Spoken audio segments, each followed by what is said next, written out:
દિયોદર આરામ ગૃહ ખાતે કોંગ્રેસના હોદ્દેદારો સાથે જિલ્લા સાંસદ જ્ઞાનીબેન ઠાકોરની બેઠક મળી।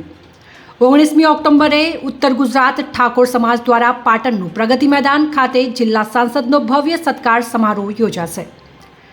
બનાસકાંઠાના સાંસદ જ્ઞાનીબેન ઠાકોર ભારે લીડથી ચૂંટણી જીત્યા બાદ સમગ્ર બનાસકાંઠા જિલ્લા સાંસદ જ્ઞાનીબેન ઠાકોરનો સત્કાર સમારોહ યોજાઈ રહ્યો છે, જેના અનુસંધાને દિયોદર આરામ ગૃહ ખાતે જિલ્લા સાંસદ જ્ઞાનીબેન ઠાકોરની ઉપસ્થિતિમાં કોંગ્રેસના હોદ્દેદારો સાથે કોંગ્રેસની બેઠક મળી હતી, જેમાં આ બેઠકમાં પાટણ ખાતે ઉત્તર ગુજરાત ઠાકોર સમાજ દ્વારા 19મી ઓક્ટોબરના રોજ પાટણનું પ્રગતિ મેદાન ખાતે બનાસકાંઠા સાંસદ જ્ઞાનીબેન ઠાકોરનો ભવ્ય સત્કાર સમારોહ યોજાનાર છે અને આગામી સમયમાં સમગ્ર બનાસકાંઠા જિલ્લામાંથી મોટી સંખ્યામાં લોકો પાટણ ખાતે ઉમટી પડવાના હોવાથી અને સમગ્ર ગુજરાતમાંથી કોંગ્રેસના વરિષ્ઠ નેતાઓ પણ હાજર રહેવાના હોવાથી આયોજન માટે ચર્ચા વિચારણા કરાઈ હતી અને મોટી સંખ્યામાં મહિલાઓ આ મહાસંમેલનમાં જોડાય તે માટે જ્ઞાનીબેન ઠાકોરે આહવાન કર્યું હતું।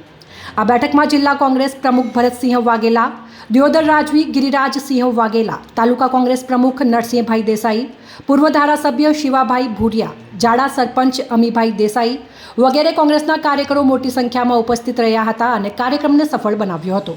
આજે દિયોદર તાલુકા કોંગ્રેસ સમિતિ આયોજિત અને સામાજિક ઠાકોર સમાજના આગેવાનોની હાજરીમાં 29મી તારીખે પાટણ મુકામે સમગ્ર ઉત્તર ગુજરાતના ઠાકોર સમાજ આયોજિત સત્કાર સમારંભનો જે કાર્યક્રમ છે એના આમંત્રણ આપવા માટે અને સૌથી વધુ સંખ્યામાં એ દિયોદર તાલુકાના સર્વ સમાજના આગેવાનો ત્યાં આવે એ માટે એક પ્લાનિંગ કરીને એનું આયોજન કર્યું।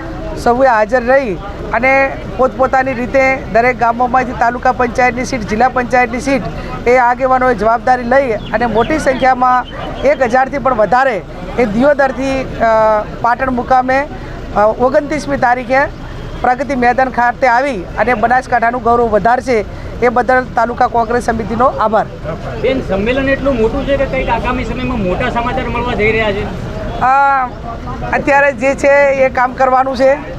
મેં દરેક આયોજનની મિટિંગમાં તાલુકાના આગેવાનોને પણ કીધું છે કે હવે તમામ પ્રકારની ચૂંટણીઓ આવવાની છે, જિલ્લાની હોય, તાલુકાની હોય, વિધાનસભાની હોય, પેટા ચૂંટણી હોય, સરપંચોની હોય, તો આ તમામ ચૂંટણીઓમાં સારા આગેવાનો, લોકપ્રતિનિધિઓ ચૂંટાય અને લોકોની સુખાકારીમાં નાના મોટો કામો કરીને એમનો સહયોગ રહે એ આ એક મુખ્ય ઉદ્દેશ છે। સર્વ સમાજો સાથે મળે અને એકાબીજાને રાજકીય રીતે તમામ ક્ષેત્રોમાં મદદ કરવા માટેની ભાવના એક આખો સમૂહ ભેગો થઈને કરે એ મુખ્ય એનું આયોજન છે। અને જે પાર્ટી જવાબદારી અત્યારે વર્તમાન સમયમાં આપી છે એ પણ કાફી છે।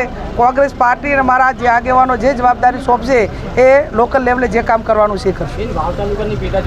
જ્યારે પણ આવે ત્યારે કોંગ્રેસના આગેવાનો અને અમે બધા સાથે મળીને કોંગ્રેસનો જે ઉમેદવાર આવે જીતાડશું।